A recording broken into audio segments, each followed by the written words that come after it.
Olá pessoal, amigos, amigas, conforme prometido, hoje eu vou falar sobre mães solo.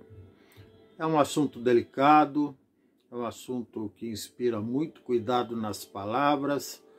Muito provavelmente muita gente que ver e ouvir este vídeo não vai gostar dos meus comentários, mas enfim, precisa ser comentado, não podemos virar as costas para um assunto tão grave.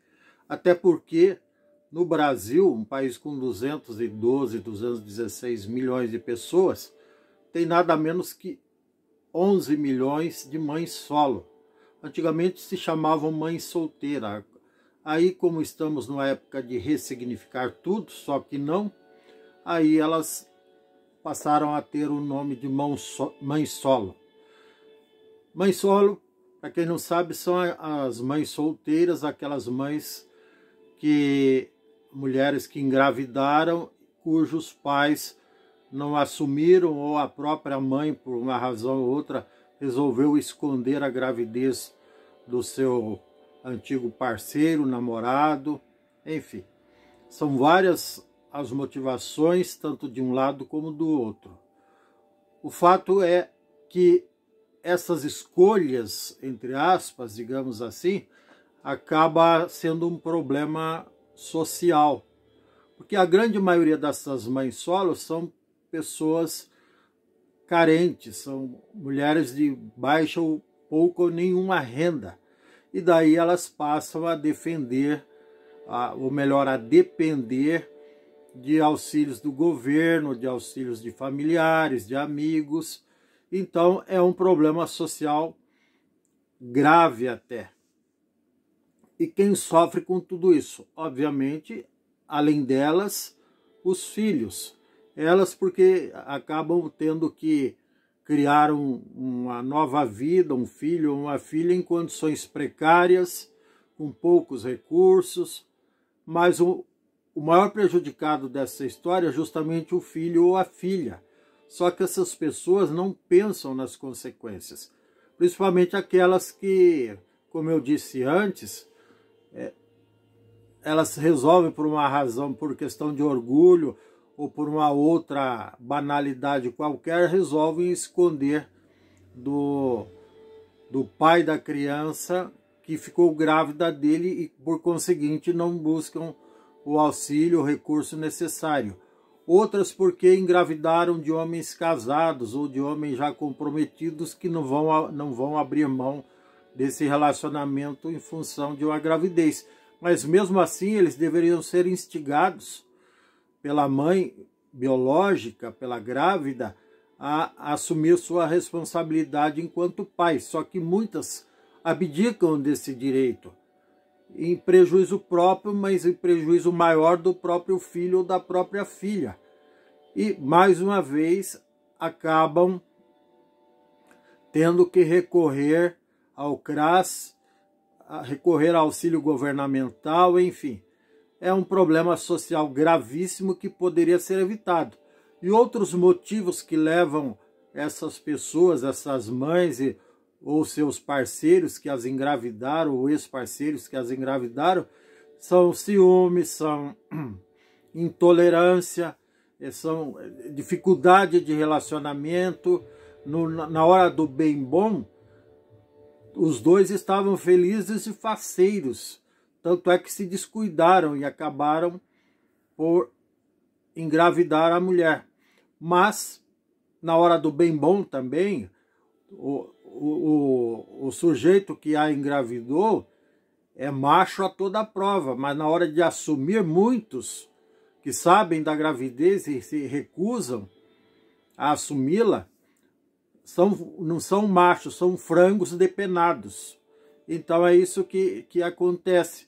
E por conta de toda essa parafernália de coisas negativas, mais uma vez eu vou reforçar, temos dois problemas sérios. Três, na realidade: filhos que crescem sem pais, pai no caso a presença paterna masculina, filhos que crescem com poucos recursos, com parcos recursos materiais, muitas vezes o mínimo necessário para um crescimento em uma vida digna.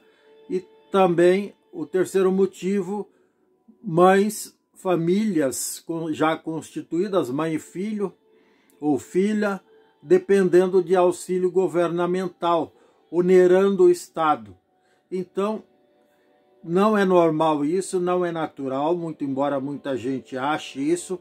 Eu, sinceramente, não considero isso como normal. Isso deveria ser revisto. Mães e pais deveriam orientar melhor os seus filhos para evitarem gravidez indesejada ou gravidez sem planejamento, melhor dizendo até, porque a consequência é negativa para todos os lados. Para o rebento, para o filho ou para a filha, como eu já disse aí 3 ou 4 vezes, para a própria mãe, muitas vezes despreparada, muitas vezes adolescente, a maioria das vezes até sem instrução, sem sequer ter concluído o ensino fundamental, sem profissão, sem renda, dependendo de auxílios de terceiros e aumentando, até contribuindo para aumentar os índices de pobreza do país, sofrendo as consequências dessa pobreza, dessa miséria, transmitindo isso para o filho inocente, para a filha inocente, que não tem nada a ver com isso. Então é muita falta de juízo mesmo, como se dizia antigamente, esse raciocínio é válido até hoje, é falta de juízo, é inconsequência na grande maioria dos casos, e deveria ser pensado tudo isso, como eu já disse antes também. Famílias deveriam ser planejadas em todos os casos, em 100% dos casos. Acontecendo a coisa, não precisa necessariamente casar de papel passado na igreja, mas pelo menos que antes de vir o filho, que o casal se conheça, que saibam conviver juntos, que não sejam intolerantes, que tenham muitas afinidades entre si, até porque a grande maioria das pessoas são extremamente exigentes para com os outros, mas tem muita gente que não sabe nem lavar o próprio pé, o próprio umbigo e nem as partes íntimas direito, e se acha no direito de ser exigente com terceiros. Só que deveriam primeiro aprender a se cuidar da higiene básica, para depois fazer discurso de exigência contra terceiros. Então é muito triste tudo isso, e como eu disse, é necessário. E para vocês terem uma ideia, para finalizar esse assunto chato, porém necessário e importantíssimo a ser abordado, o número de mães solo no Brasil é maior do que o número de pessoas que moram sozinhas. Ou seja, é superior à população de países como a Bélgica, a Costa Rica, Cuba, deixa eu ver mais aqui, o Haiti, a República Dominicana e também até maior que a população do estado do Paraná, que tem aproximadamente 12 milhões de pessoas. É muita gente. A grande maioria dos casos, como eu disse, a grande maioria dos casos deveria ser prevenido. São 12 milhões de crianças que poderiam estar num lar muito melhor estruturado, não fosse a falta de juízo e a irresponsabilidade, sobretudo dos pais, que, como eu disse lá no início, na hora de fazer são muito machos, mas na hora de assumir são verdadeiras frangas d'água, tá bom? É isso. Se você gostou, dê um like, dê um joinha, inscreva-se no meu canal, não custa nada, ative o sininho para receber novos vídeos em tempo real. Sorte na vida, sucesso, um grande abraço, juízo, saúde, paz e tchau. Até mais.